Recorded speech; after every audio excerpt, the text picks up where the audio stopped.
Bien-aimés dans le Christ, nous voilà qui entrons dans la deuxième semaine du carême de l'année B. Nous poursuivons notre marche vers Pâques, toujours dans la thématique de l'Alliance.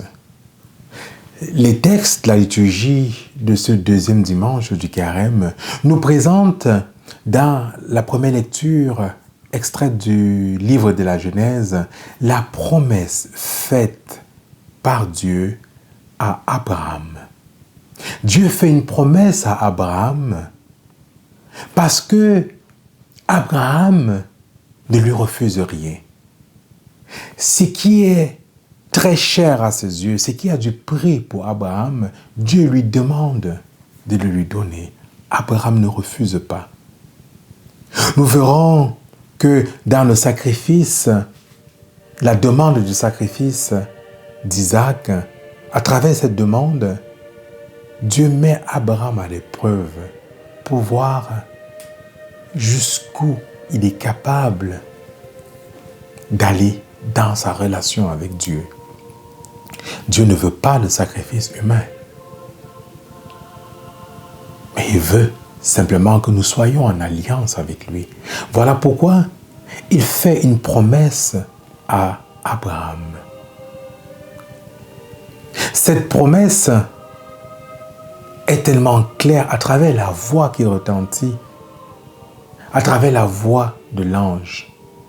Et Dieu lui dit, parce que tu as écouté ma voix, parce que tu n'as pas refusé de me donner ton unique, voilà, je m'engage à.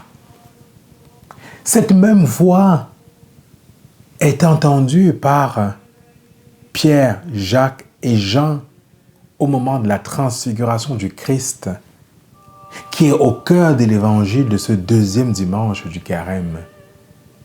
Oui, le Christ est transfiguré. Transfiguré, ça veut dire il est comme métamorphosé, la divinité. Le Christ est révélé comme Fils de Dieu de manière claire à Pierre, Jacques et Jean.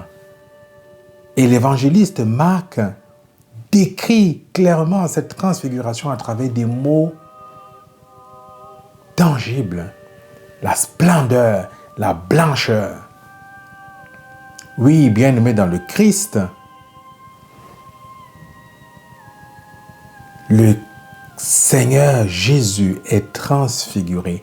Mais cette transfiguration est suivie d'une voix qui vient confirmer qu'il est vraiment le Fils de Dieu. La voix, cette même voix que Abraham a écoutée, le Christ vient renouveler cette alliance faite par Dieu.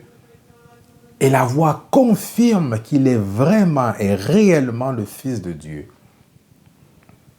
Oui, bien-aimé dans le Christ, Saint Paul, dans la deuxième lecture de ce dimanche, va justement nous rappeler que le Christ,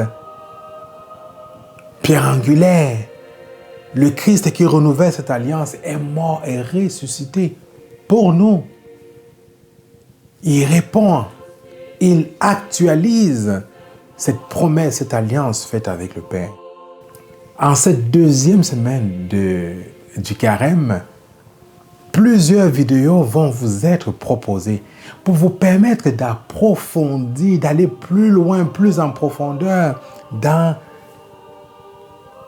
cette alliance, dans cette promesse. Promesse faite par Dieu qui nécessite notre réponse. Alors la question qui va nous habiter tout au long de cette semaine est la suivante. Comment je réponds à cette alliance de Dieu? Comment je tiens ma promesse, moi personnellement? Alors 5 capsules vont vous accompagner cette semaine. L'origine biblique de l'alliance. L'alliance vécue dans la vie sacramentelle de l'Église, dans le sacrement du baptême, dans le sacrement de l'Eucharistie, dans le sacrement du mariage, le sacrement de la réconciliation, le sacrement de l'onction des malades. Alors là, je vous souhaite un bel approfondissement, une continuité, une bonne continuité dans cette marche vers Pâques, cette découverte, cette redécouverte de l'alliance avec Dieu. Et je souhaite que cette démarche de carême nous amène individuellement à vivre, à goûter, à regoûter cette alliance, notamment dans le sacrement de la réconciliation. Bonne deuxième semaine du carême. Amen.